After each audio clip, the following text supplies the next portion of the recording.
భర్త: పిల్లోడు అలా ఏడుస్తుంటే చూస్తూ ఉంటావేంటి? ఏదైనా జోలపాట పాడి బొజ్జో పెట్టొచ్చుగా? చుట్టుపక్కల వారికి ఎంత ఇబ్బందిగా ఉంటుంది. భార్య: అది ప్రయత్నించాను. చుట్టుపక్కల వాళ్ళంతా వచ్చి వాడి ఏడుపైన భరిస్తాం కానీ నన్ను పాడవద్దని గట్టిగా హెచ్చరించి వెళ్ళారండి. కిరణ్: నేనంటే మా భార్యకి చాలా ప్రేమరా విజయ్. విజయ్: అవునా? నీకు ఎలా తెలిసింది?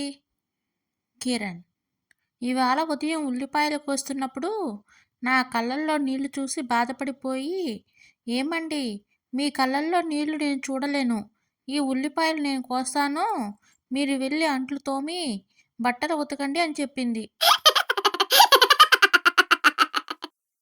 భార్య: ఏమండి, లవ్ చేస్తున్నప్పుడు అందరూ తమ లవర్ను అక్కడికి ఇక్కడికి తిప్పుతుంటారు, వద్దని చెబుతున్నా వెంట తిరుగుతారు, మరి పెళ్ళైతే అలా ఎందుకు ఉండరు?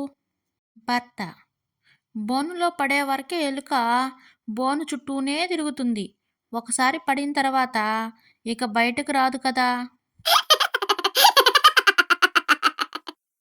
రాము: సోము, భర్తపై భార్యకు ఎంత ప్రేమ ఉందో తెలుసుకోవాలంటే ఎలా? సోము: ఆమెకి ఇష్టమైన సీరియల్ చూస్తున్న సమయంలో భోజనం పెట్టమని అడుగు, లేచి వచ్చి పెట్టిందంటే నీపై చాలా ప్రేమ ఉన్నట్లు, మీరే పెట్టేసుకోండి అంటే అరాకొరా ఉన్నట్లు. టీచర్: అరే విజయ్, ఈజిప్ట్ మమ్మీకి ఇండియన్ మమ్మీకి తేడా ఏమిటి? విజయ్: ఈజిప్ట్ మమ్మీకి పిల్లలు భయపడతారు, ఇండియన్ మమ్మీలకు డాడీలు భయపడతారు.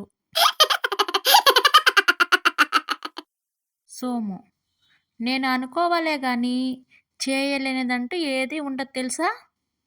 రాము: అవునా?